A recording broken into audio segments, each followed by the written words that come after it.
Marilah kita cermati kronologi peristiwa berikut. Perumusan Undang-Undang Dasar dilaksanakan dalam sidang kedua BPUPKI pada tanggal 10-16 Juli 1945. Pada persidangan tanggal 10 Juli 1945, dimulai dengan laporan dari panitia kecil tentang rancangan pembukaan hukum dasar, pembahasan awal tentang bentuk negara dan batas negara. Selanjutnya, persidangan tanggal 11 Juli 1945 dilanjutkan dengan lanjutan pembahasan batas negara, pembahasan rancangan awal Undang-Undang Dasar, dan dibentuk panitia perancang Undang-Undang Dasar. Selanjutnya, panitia tersebut membentuk lagi panitia kecil perancang Undang-Undang Dasar. Kemudian pada tanggal 13 Juli 1945, panitia kecil perancang Undang-Undang Dasar berhasil membahas beberapa hal dan menyepakati tentang 1. Lambang negara, 2. Negara kesatuan, 3. Sebutan Majelis Permusyawaratan Rakyat, dan yang keempat, membentuk panitia penghalus bahasa. Selanjutnya pada tanggal 14 Juli 1945, BPUPKI bersidang dengan agenda pembicaraan tentang pernyataan kemerdekaan. Ya, perancang Undang-Undang Dasar melaporkan hasil kerjanya.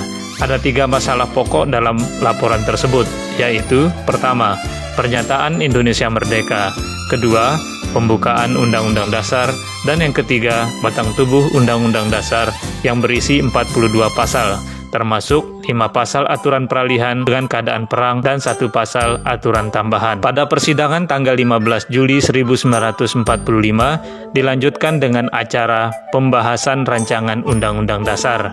Soekarno memberi penjelasan dan ditanggapi Muhammad Hatta. Selanjutnya, Mr. Supomo juga menjelaskan hakikat Undang-Undang Dasar dan uraian terperinci tentang rancangan Undang-Undang Dasar yang telah dihasilkan. Kemudian pada tanggal 16 Juli 1945, naskah Undang-Undang Dasar diterima dengan suara bulat dan diterima pula usul-usul dari Panitia Ekonomi dan Keuangan dan Panitia Pembelaan Tanah Air.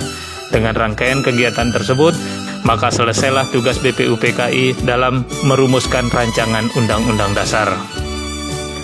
Dari pemaparan tadi, kalian mendapati ada beberapa panitia yang terlibat dalam proses perumusan Undang-Undang Dasar. Berikut penjelasannya. Yang pertama, panitia perancang Undang-Undang Dasar.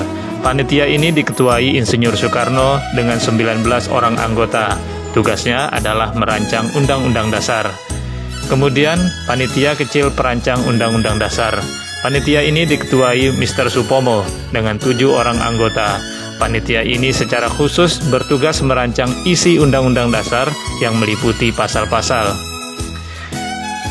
Panitia penghalus bahasa dengan anggota Husein Jayadiningrat, Agus Salim, dan Mr. Supomo.